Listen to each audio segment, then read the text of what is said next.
Ada satu orang perempuan cerita sama saya berapa tahun yang lalu ya. Dia bilang, "Ustazah, makasih udah bikin majelis maulid. Ustazah, jangan pernah berhenti bikin majelis maulid." Saya tanya, "Kenapa gitu?" Dia pun cerita. Dia bilang, "Saya Ustazah, majelis maulid yang Ustazah bikin waktu itu masih di depan rumah saya tuh. Kita bikin masih di jalanan." Dia bilang itu adalah majelis maulid pertama yang saya hadiri Ustazah. Saya nggak pernah tahu ada majelis semacam itu dulunya. Dia bilang, saya waktu itu sedang dalam masalah rumah tangga. Udah di ujung tanduk, udah hampir bercerai. Saya sering marah sama suami saya juga sering marah sama saya. Dia bilang sampai puncaknya malam itu. Malam yang besoknya dia hadir majelis maulid.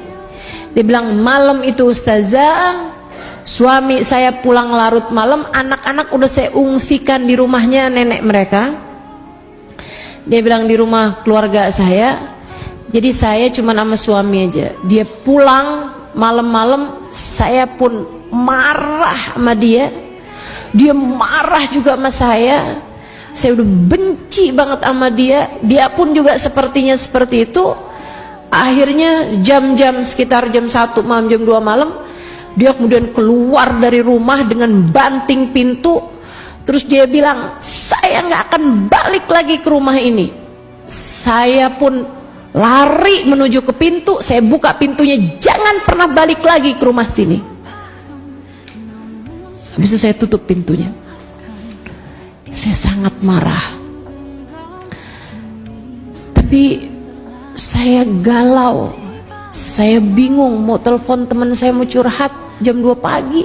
Jadi saya tungguin aja sampai subuh. Begitu subuh saya telepon teman saya. Saya bilang, temenin yuk, besok jalan-jalan. Kata temennya, jalan-jalan kemana? Mana aja deh, saya lagi sumpek banget nih, saya lagi galau.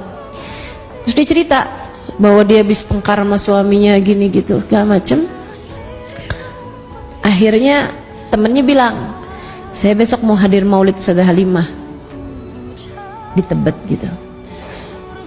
Dia bilang, majelis apa itu? Dan ntar aja, kapan-kapan aja hadir majelis, temenin saya dulu dong, saya akan lagi kayak gini nih, dia bilang. Terus dia bilang, maulid tuh cuma setahun sekali aja. Oh gitu, ya udah kalau gitu saya ikut. Akhirnya dia nggak ngerti pun memutuskan ikut. Nanti pulangnya baru mau dianterin kemana dia mau pergi gitu. Pagi-pagi berangkatlah, dia bilang, saya berdua Ustazah barengan sama teman saya, kita duduk di atas got, nggak kebagian tempat, duduk di atas got. Nah ini dia nih ya, kita kalau hadir majelis maulid itu, ibu-ibu, teman-teman, adik-adik saudara sekalian, posisi tidak menentukan prestasi. Enggak, majelis maulid, majelis ilmu, majelis taklim itu beda. Posisi tidak menentukan. Enggak. Yang duduk di depan belum tentu dapat lebih banyak daripada yang duduk di tengah atau di belakang. Apalagi sekarang di Jakarta banyak tempat-tempat nggak muat, jadi ada tim duduk di bawah pohon rindang, nggak kebagian tempat. Masalahnya masalah hati, bukan masalah posisi.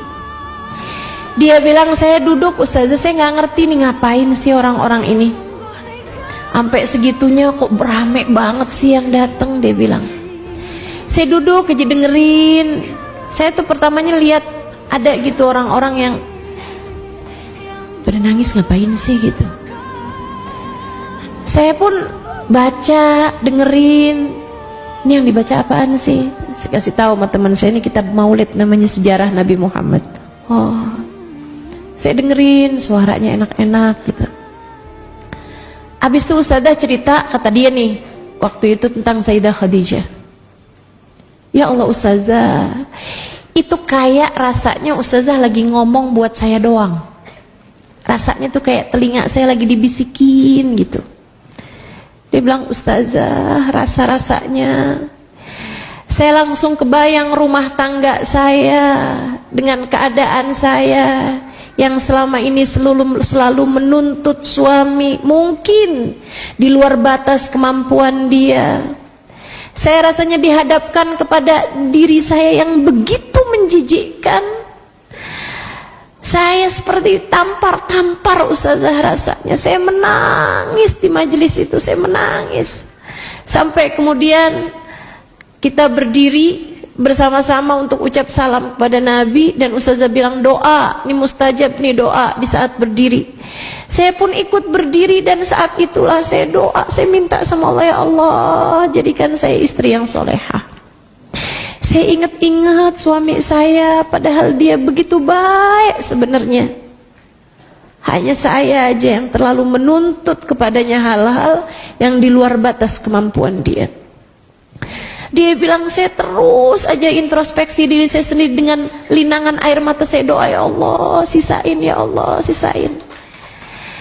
Saya takut aja suami udah memutuskan untuk menceraikan saya misalnya, karena malam itu kan pulang kabarnya kan begitu, saya nggak bakalan pulang lagi ke rumah ini.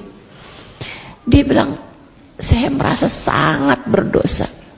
Saya doa sama Allah, ya Allah sisakan waktu, saya ingin menjadi istri yang solehah bagi suami saya ingin menjadi ibu yang baik bagi anak-anak saya ingin bisa jadi perempuan yang nanti di akhirat ketemu sama Sayyidah Khadijah. Dia bilang, habis selesai majelis, teman saya bilang, yuk mau diantarin kemana? Saya bilang, enggak, saya mau pulang aja, saya mau nyari suami saya mau minta maaf sama dia, saya pengen dikasih kesempatan buat jadi istri yang baik bagi dia.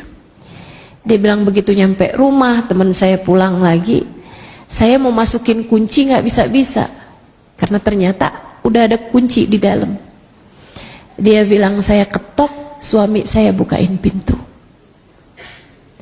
Saya senang banget ngelihat dia.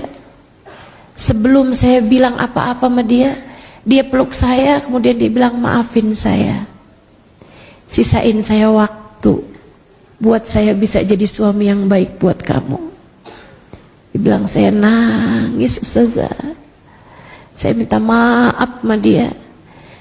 Dia bilang, ustazah doain biar kami terus bisa jadi pasangan rumah tangga yang baik. Teman-teman saudaraku sekalian, kita nggak pernah tahu nih, kenapa kok bisa ada banyak sekali kisah-kisah yang saya dengarkan dari orang hadir majelis maulid, orang bersolawat kepada Nabi Muhammad. Masalahnya Nabi Muhammad itu sahlan idza a'ta, adalah seorang nabi yang mudah untuk memberi.